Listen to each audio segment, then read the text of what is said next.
Why is it important to test your blood glucose levels? Your blood glucose levels will be tested with the help of a special measuring meter like this.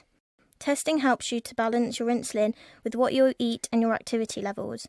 It also helps you to look after your diabetes well, which in turn helps keep you healthy later on in life. Without the test, you won't know what your blood glucose levels are too high or too low. Testing also helps the diabetes team work out the right dose of insulin for you to take and whether it needs changing. The number of tests you do each day will change depending on what you are doing. At the moment, while you're in hospital, you will have tests much more often than when you are back home. Once you are home, it is advised to test at least 5 tests each day. The times to routinely test are before meals, for example, breakfast, lunch and dinner, at bedtime, before and after activities or exercise. You should do extra tests if you are poorly with a cold or a tummy bug, or if your blood glucose levels are too high or too low.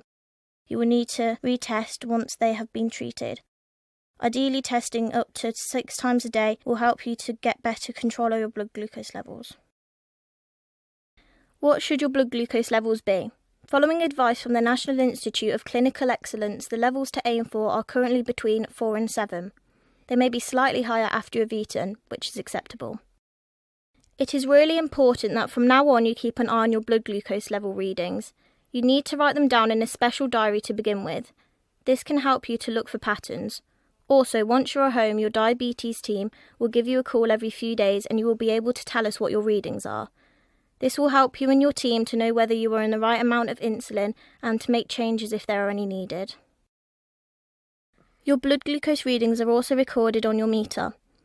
When you go to clinic, the diabetes team will download your meter to the computer and look at your blood glucose levels like this. The team will show you how to do this at home if you have a computer. This helps see patterns in your readings. For example, if your blood glucose levels are often high when you wake up, then your long-active insulin may need to be increased to bring this back down. Also, if there is a pattern of lots of low readings at a certain time of the day, then you may lower the insulin dose to try and stop these from reoccurring. As time goes by, you will be able to see these patterns yourself, and you and your parents will be taught how to change the amount of insulin you give yourself.